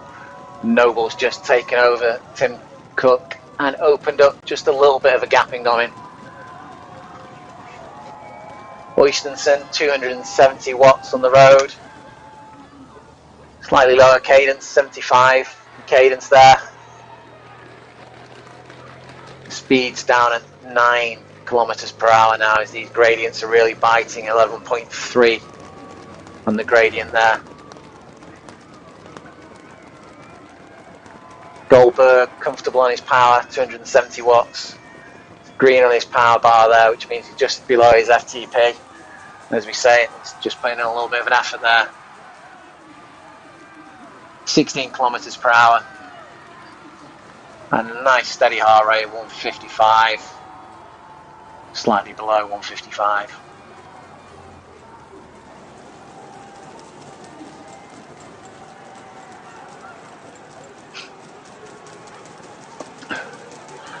Back to what's been one of the more interesting battles on the road. We've got Noble here. Just looking behind him there, he looks like he's managed to drop Tim Cook again. Noble's putting in some efforts here, putting his power up to 260 watts there. His heart rate's increased slightly up at 167. But this could be the decisive move that he's made here that's dropped Tim Cook and could take him all the way to the line in 4th place.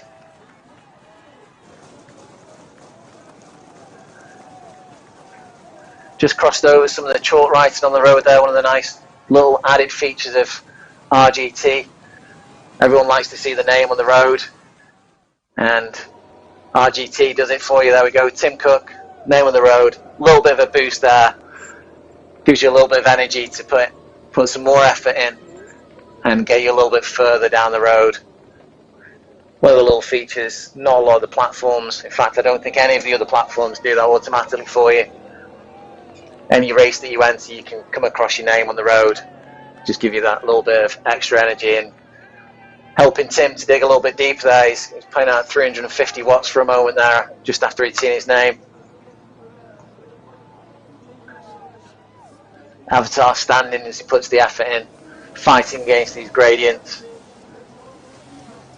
27 kilometer mile marker on the road there. Mount Etna is truly an unforgiving beast. It's been a real battle for these riders getting up here. Chris Little nice and solid in 6th place there. Putting a good ride. I think he'll be happy with 6th position there. Be happier with 5th, 4th, 3rd, but it's been a good ride for him. He's really performed well. Been consistent throughout the series. Efforts there of 240 watts. Nice and steady. Slightly lower cadence. I find myself with a lower cadence after a while. It tires my legs. I can't out the power as I can initially, but with a low cadence I find that my legs get tired a little bit sooner, and I have to try and find that sweet spot with the higher cadence. Not too fast. You don't want to spin at 100, but certainly feel more comfortable at the 70, closer to 80 on the climbs, and more sustainable. Back to Liebrix here. Liebrix, again you can see his yellow power bar there, which means he's putting in a good effort there. Around FTP effort, 250 watts. Managing 17 kilometers on the road there, 17 kilometers per hour. Heart rate 168.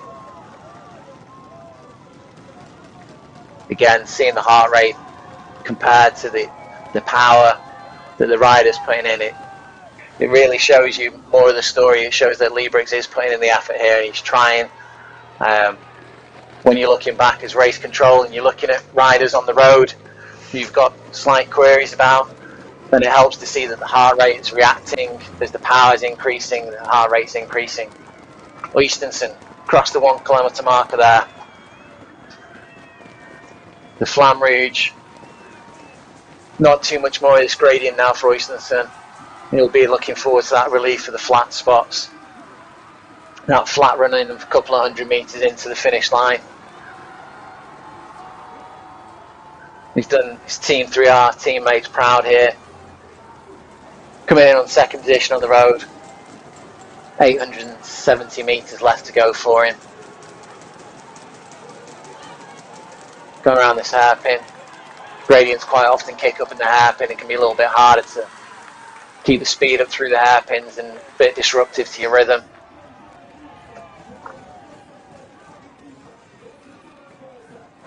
Looking forward down the road here.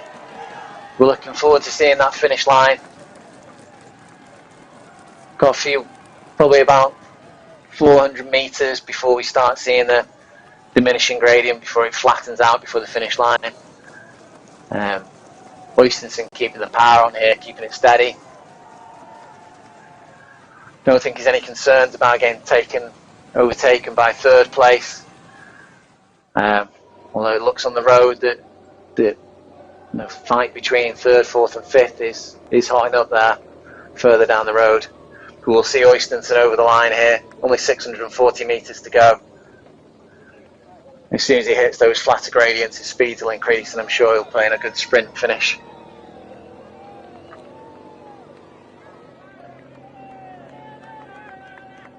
As Mike mentioned earlier on, and I mentioned myself, this is a road created by Samir Delatli for Derek Bucock to put on the Tour of Sicily series. Derek's been very thorough in organising this series and promoting it across different platforms.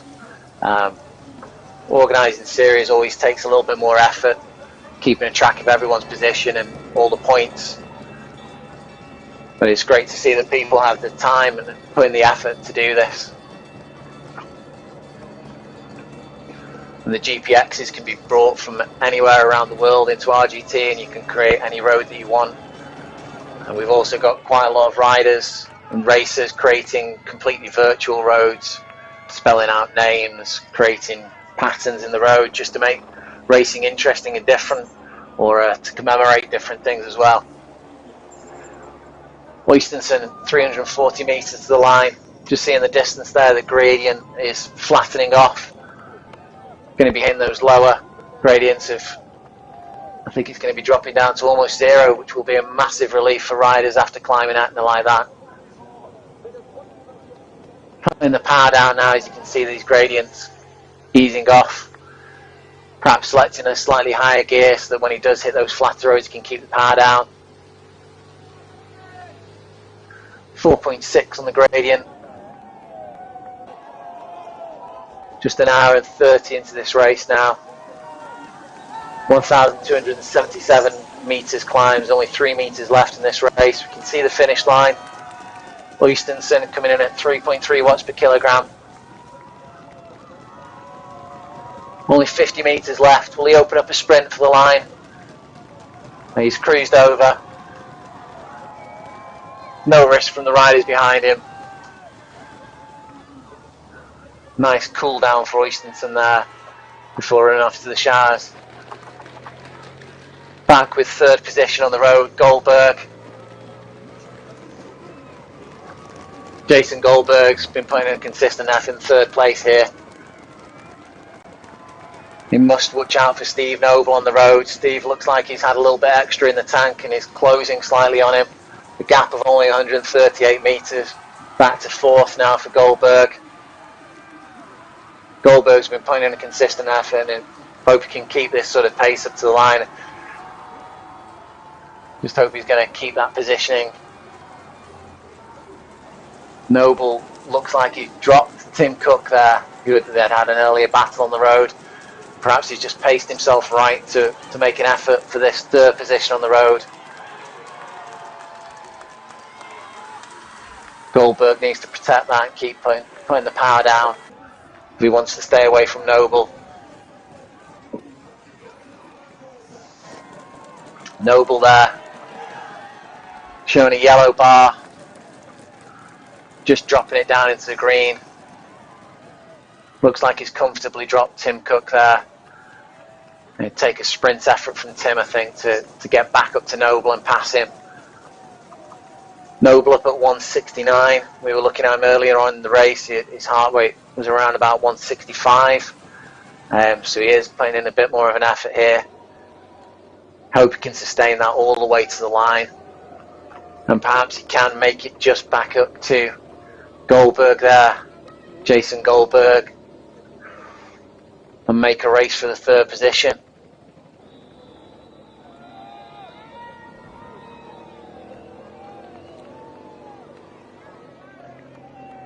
Tim Cook, another of the team 3R racers, back there on the road, 5th position.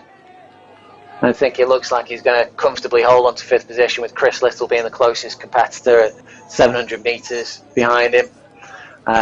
Whether he can close that gap, which seems to be growing consistently, back to Steve Noble, it's 253 metres and just gradually increasing there to Steve. I don't think there's any chance he's going to make it back to 4th position. Goldberg looks like his power has dropped slightly momentarily there. Gapping of around about 200 metres over Noble. Not too much longer in the race left for Goldberg there. Looks like he's going to come over the line in 3rd, unless Steve Noble has saved himself a lot of matches there and can make the sprint for the end. Goldberg can see the Flamme Rouge in the distance there. That must be giving him a lot of spirit, a lot of extra energy now. 1 kilometre is always an important marker in the race. You can smell the finish line.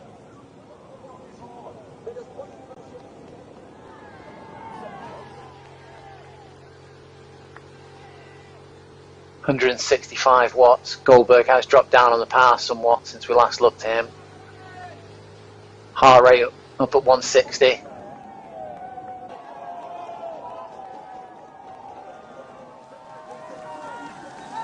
Just coming up to the Flamme Rouge there.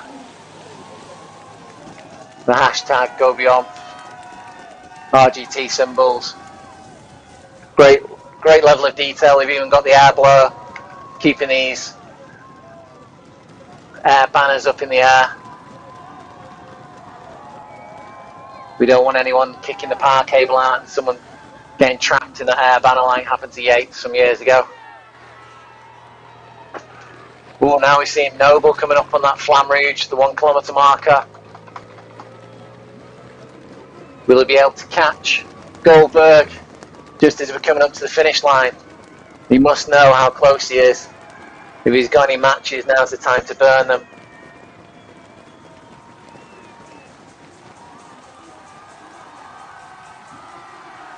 Only going at 9 kilometres per hour, but these are steep gradients here. We're hitting about 10%. The camera doesn't always show the true gradient on these rides. Very difficult to get a good idea of how steep these roads are and how much effort it takes to climb them. The canyon performing flawlessly.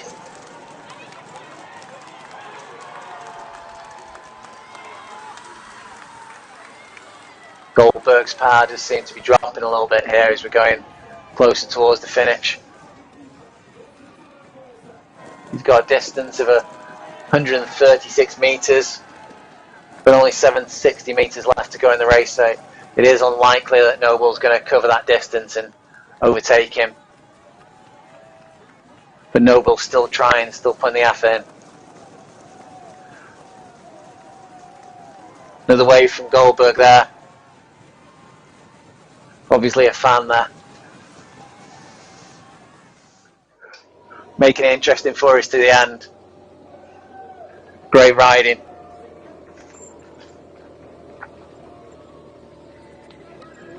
Have to see whether Goldberg's saving a little bit of energy up for the big sprint finish at the end. Interesting to see on that close-up. We could just see Noble come into view in the distance there.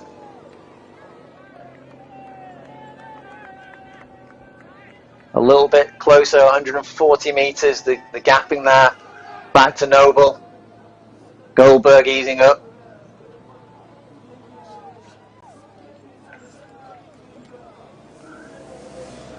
Is Goldberg just suffering a little bit of lactic acid in the legs here? 2 watts per kilogram from Goldberg. He's back up to 2.8. He's not going to risk letting Noble catch him. 490 metres left to go to the finish. The gradient is still 6.4. that little bit of green at the end as you're coming up Mount Etna, you can't imagine how much of a relief it will be for these riders to hit that little flat spot. But then to think that you need to sprint it to the line with all your last little bits of energy to secure that position. Gaps coming down quite quickly between Goldberg and Noble here. Only 106 meters now. Noble can clearly see Goldberg in his sights. Goldberg's opened it back up again here. 2.9 watts per kilogram. He's seen the threat. He doesn't want to be caught. He wants to secure this third position.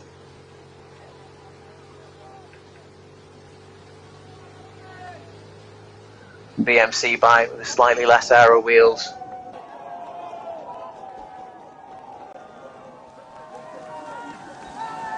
Noble, see tantalising Goldberg off in the distance there.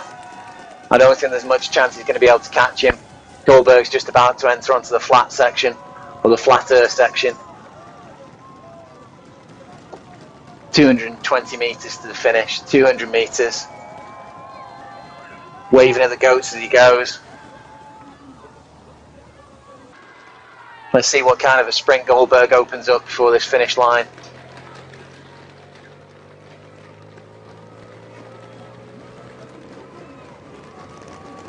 ...130 metres. You can see the finish line in the distance. 60 metres. Noble now distanced at 160 metres. Goldberg comes over the wave, third position. Great riding. Noble sees the distance, sees the finish line in the distance. He's done a great ride to recover from Tim Cook there. Tim Cook overtook him slightly early in the race and he managed to reel him back in, and he's distanced Tim with a great ride, 570 metres. Wasn't quite good enough to pull Goldberg back in, but he did really great getting that fourth position on the road. Tim Cook, consistent throughout the series, and another great ride from him. He's clear at the top of the table, but he's still putting in the effort to get a good finish here. 550 metres behind Noble, but he's got a distance of 750 over the next ride on road, Chris Little.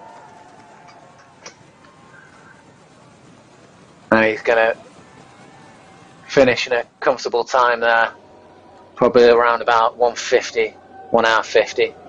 Chris Little, you can see just over the hairpin, the next hairpin up on the hill there, the Flamme Rouge, 2.7 watts per kilogram, 8.1 gradient. That with Liebrix here. Liebrix, just see Chris Little in the distance. It's not an insurmountable distance to Little here. He's got an 88 metre gapping. You may see Liebrix, if he keeps on putting in the effort and reeling Chris Little back in here. Just 10.1 gradient around this apex of this bend. Little kick on the hairpin.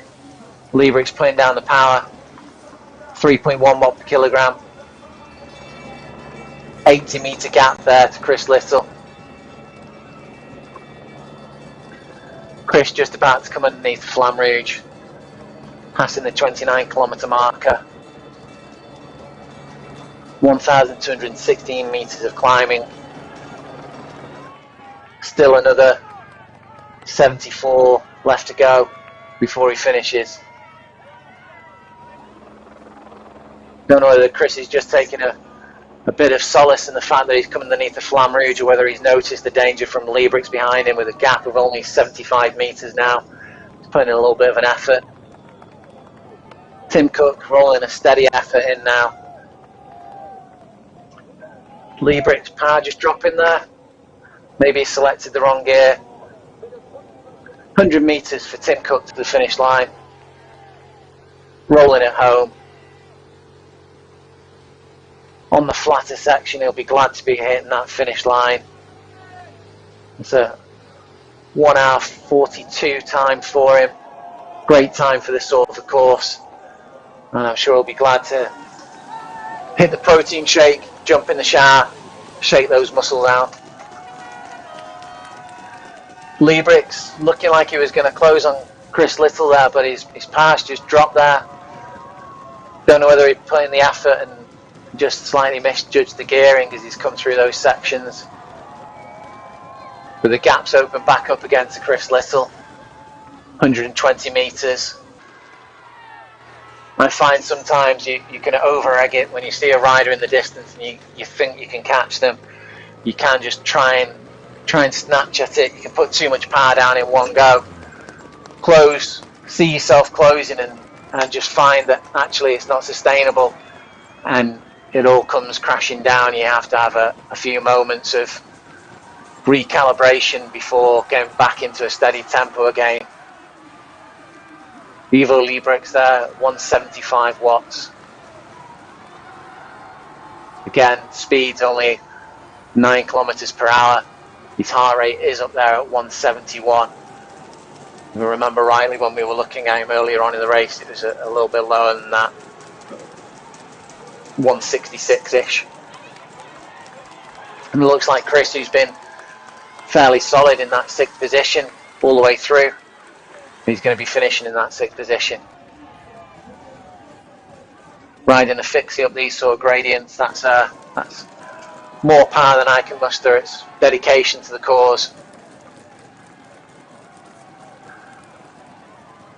Perhaps that's why his cadence has been lower earlier on. 13 kilometers per hour, you can see it's just easing slightly the gradient, his power is picking up. I think he's had a fairly constant heart rate of 155-ish all the way through this race. Just been riding to tempo, riding within himself, keeping a consistent power, consistent pace. If you know what your heart rate is, how you react to your heart rate, you can quite often do that through an entire ride. Just ride a steady pace and just keep your heart rate solid.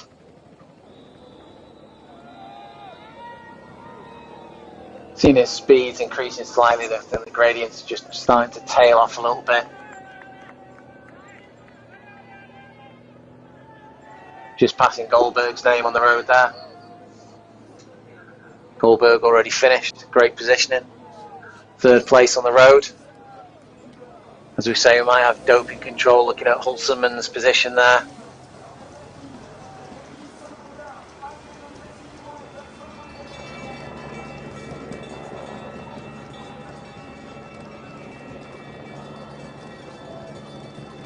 Nice smooth tarmac roads. This is the standard RGT skin that you can use for the Magic roads. There's also available the RGT Classics Europe in Spring skin, which is a slightly less blue skies. You get some cobbled roads and some puddles, the occasional rain. And something else that you can use for your Magic roads just to mix it up a little bit, keep the interest going. You can ride the same road but with a different skin. It looks completely different. Finish line in sight for Chris Little. Coming in nice and steadily, 6th position. Great riding, steady ride. Chris doing great throughout this whole series. Finish time 1:46 there. Back with Liebrix.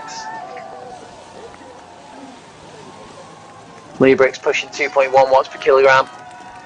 Looked like he was going to close on Chris Little a little bit earlier on in the race. But Chris just kept it steady. Liebrix seemed to just falter slightly. Coming over the line at 1.7 watts per kilogram. Just this flat section. Slight descent as you come to the final section. Time of 1:46. 1,278 metres of climbing. That's a good ride for anybody. Purdon, as we were saying earlier on the ride here, I think Purdon, this is one of the first times he's rode on RGT. It's one of his first ranked races. I think it's his only ranked race. Putting in a great effort here. Got distanced by a lot of the pack earlier on. Some of the riders who are closer to him abandoned, and he's rode a lot of the race on his own. It can be very mentally disruptive when you're riding for that longer distance on your own.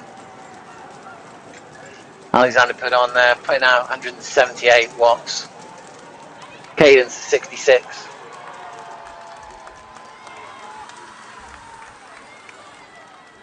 Just a slightly higher gradient as we're coming around that bend there.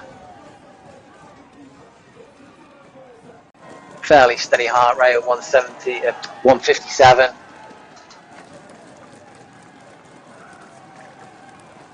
And the speeds, this course has been probably an average of around about 11 kilometers per hour on this course for most of the riders. When there's this much elevation, you're not going to have high speeds. It's all about the vertical, it's all about climbing the meters. Bird on pointing out 3 watts per kilogram. He's certainly going to be within the bracket of the 3.2 watt per kilogram that this race is based on. But that's the idea of these races, that someone with a slightly lower watt per kilogram can come and have competition. 660 meters to the line. Put on seeing that distance, and he's putting in the effort. He's going to empty the tank all the way up to the line here.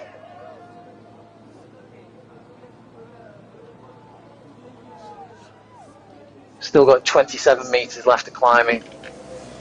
5.5% slope. And I think we're going to see a big sprint finish from Put on here. It's brought his speed up to about 16.5 kilometers per hour.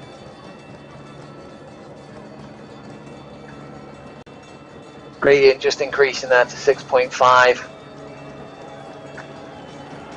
Only 470 meters left to go, but we've still got a decent gradient all the way. Those last few minutes of this gradient can be a killer. 3.2 watts per kilogram.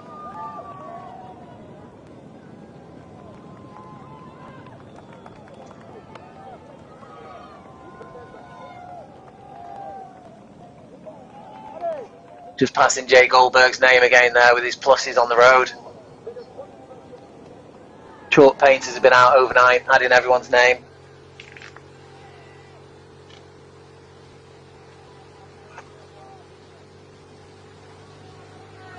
Put on upping it to 3.4 watts per kilogram here. Stretching his legs as he sees there's only 270 meters left to go. The finish line's just about to come into sight for him. Entering into this flatter section. Power bar's going red. He's putting all his effort in now. He might be the last rider on the road, but he still wants to put in a good time.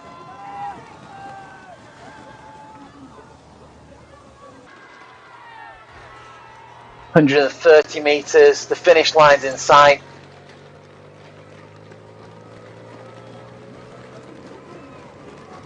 "60 meters, 20 meters, and he's over the line in just under 1 hour 51 minutes. It's a great ride from Put on for someone who's new to the platform and someone who's new to this race series. So on to the review. Live results coming in. Anton Hulselmans coming over the line in 1 hour 20 minutes 55. He's had a watt per kilogram of 3.89. I don't think there's any way that the race control will allow that to stand. It is Derek Bucock's decision, but I think we'll expect to see Hulselmans disqualified as he was in one of the earlier races of the series in race 1.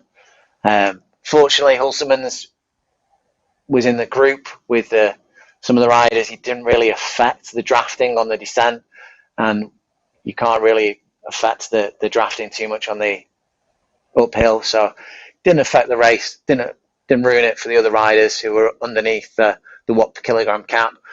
Oystensen in second place there for Team 3R, a time of 1 hour 30 minutes. Great riding, but I believe that Oystenson will find himself bumped up to first place after a doping control. I've had a look at Hulseman's performance. Goldberg again came in third. 1 hour 39 minutes, not a time to be sniffed at. He came in at 3.04 watts per kilogram. Second place, Steve Noble. Third place, not too far off Goldberg there. He was catching quite well at the end, 2.96 watt per kilogram. Perhaps he just weighted it better in the grouping on the descending section. The first 10 kilometers of this race was mostly descent, and if you did get your avatar position well, you can make great watt per kilogram saving on those sections. Tim Cook, he's the leader overall in this series. Not quite as consistent a performance. Perhaps the sustained climbs don't suit him as well as the punchier climbs that we've seen in the rest of the series. 1 hour 41 minutes and 55 seconds, an average 2.78 watts per kilogram. Chris Little, I think we're going to bump him up to fifth. He's had a great ride, very consistent all the way throughout that stage. Ivo Liebrix, 1 hour 46 and 35. For a moment there, he did look like he was going to catch Chris Little. Got the gapping down to 80 meters, but then all of a sudden that gap just opened up again. Perhaps a bad gear change by Liebrix, or perhaps he just found that his lactic had built up in his legs and he just had to ease back a little bit. And Alexander Perdon, great riding again, 1 hour 50, just coming under the 1 hour 51 minute mark for a rider who's new to the platform. It's great to see him riding as the last rider on the road. A couple of abandons tonight, but putting in the effort all the way to the finish line. Great to see that from Alexander Perdon. Great riding all round. We'll be back to cover some more of the Team 3R racing. I think the next ride that we're covering is the Monday night Ratio Racing Puncher.